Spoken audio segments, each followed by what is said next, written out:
para sahabat pencinta tanaman hias. Di sini saya Royan Flora Ayu akan berbagi tips dan cara menanggulangi atau persiapan menjelang musim penghujan. Di sini khususnya di wilayah saya ya, wilayah Tangerang dan sekitarnya termasuk Jakarta.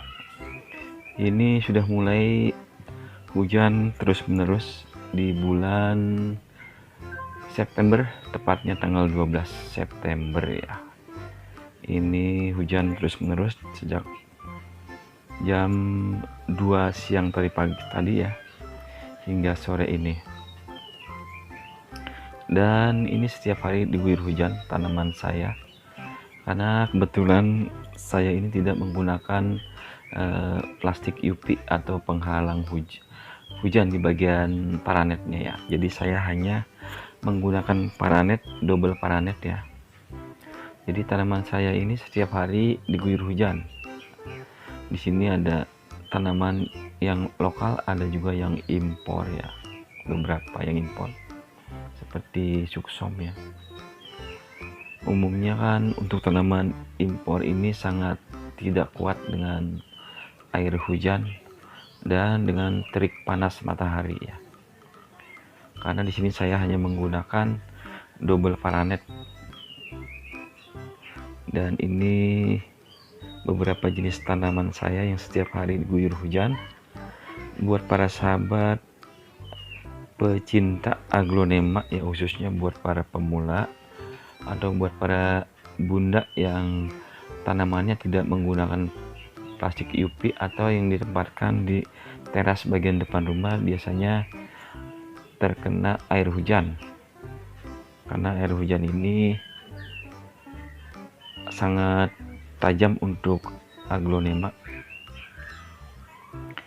Dan bagaimana cara mengatasinya agar tanaman kita ini tetap kuat, subur, dan bagian akarnya tidak mudah busuk ya.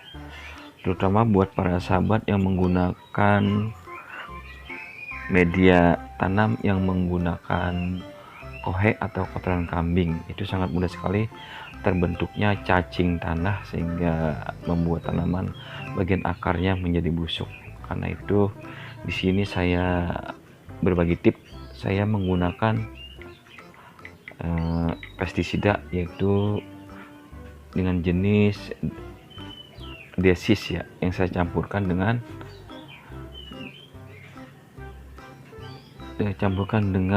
antrakol ya. Di sini kita buat ukurannya, saya menggunakan mungkin untuk ukuran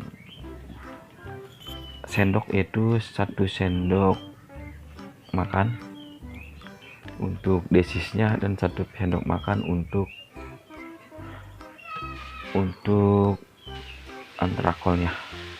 Di sini saya gabung menjadi satu, dan setiap 1 minggu sekali saya semprotkan ini untuk menghindari terbentuknya cacing-cacing pada media, sehingga menyebabkan tanaman aglonema kita atau bagian medianya itu tidak poros dan menjadi sangat lembab, sehingga menyebabkan banyak sekali binatang seperti semut ya. Semut biasanya bersarang di bagian bawah, bagian media.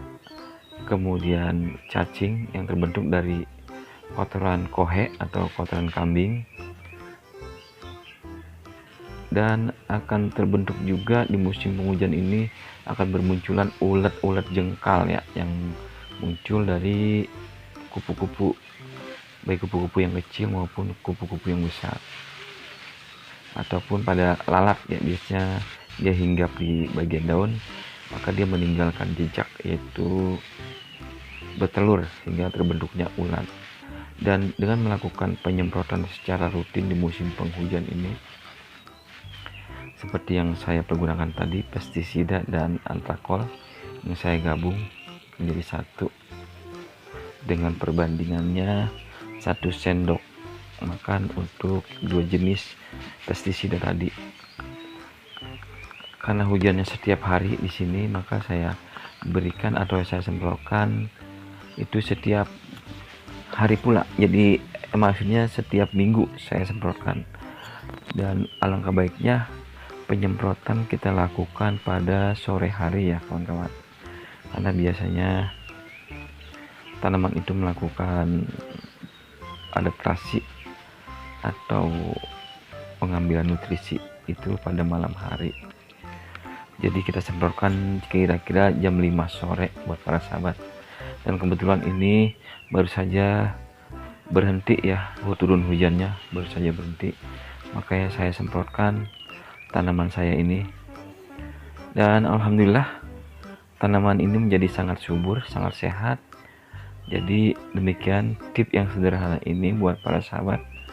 Semoga bermanfaat dan tanaman kita menjadi sangat subur dan sehat walaupun diguyur hujan setiap hari teman-teman ya, terutama buat para bunda ya, para bunda yang hobi untuk bercocok tanam atau menanam tanaman di teras rumah untuk mencari kesibukan setelah melakukan kewajibannya yaitu memasak.